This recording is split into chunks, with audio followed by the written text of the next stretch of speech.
to discuss for a minute what one thing that Jehovah's Witnesses tend to bring up with me quite often, and that is it's one of their big hang-ups with the Trinity, is that they say that the word Trinity is never found written in the Bible, and they're actually correct in saying that. The trouble I have with that is there's somewhat of a double standard, if you will, and I'd like to bring up an example of this double standard that they have. So the key word that they speak of all the time in their literature and their door-to-door preaching ministry is that you can live forever on a paradise earth. So I took some time and looked up the word paradise earth in the Bible to see how many times those two words are found together, paradise earth. And strangely enough, even in the New World Translation, which is their own translation, you don't find those two words together one single time throughout the entire Bible. And in fact, there are only 3 verses in the Bible where you even find that word paradise. And I've actually got them here and like to read through them and see if they are actually even talking about something that happens on the earth. And the first one is Luke chapter 23, verse 43.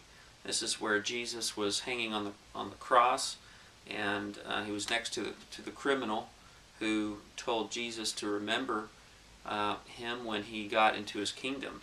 And Jesus said in verse 43, he says, "And Jesus said to him, Assuredly I say to you, today you will be with me in paradise."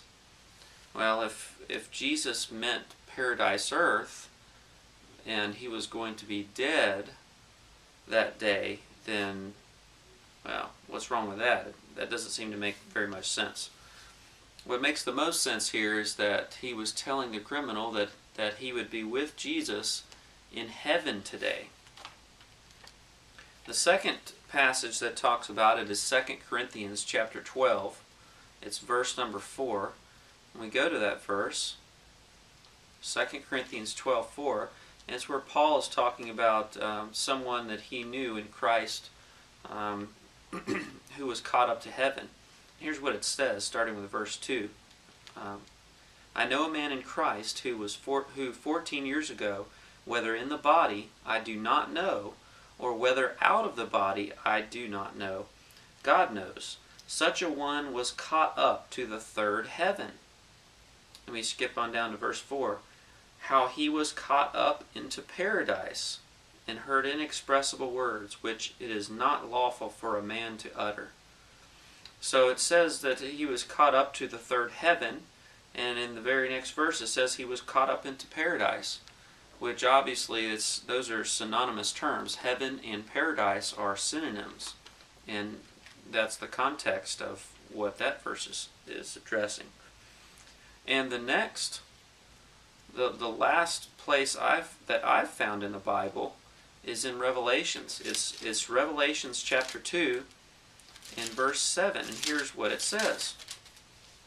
Jesus is writing to the church of Ephesus, and he says this in verse 7, "He who has an ear, let him hear what the Spirit says to the churches. To him who overcomes, I will give to eat from the tree of life, which is in the midst of the paradise of God." Well, where is the paradise of God? If the paradise of God is on the earth, then we would expect to find the tree of life on the earth. Well, guess where the tree of life is? If we go to chapter 22 of Revelations, here's what we find. "And he showed me a pure river of water of life, clear as crystal, proceeding from the throne of God and of the Lamb. In the middle of its street, and on either side of the river, was the tree of life, which bore 12 fruits, each tree yielding its fruit every month. The leaves of the tree were for the healing of the nations. And there shall be no more curse, but the throne of God and of the Lamb shall be in it, and his servants shall serve him." And Jehovah's Witnesses and Christians both recognize that this is in heaven.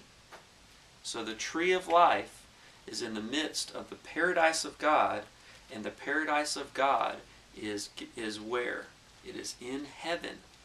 So paradise earth is a term that is not in the Bible, yet every time you find the word paradise mentioned in the Bible, it is in heaven.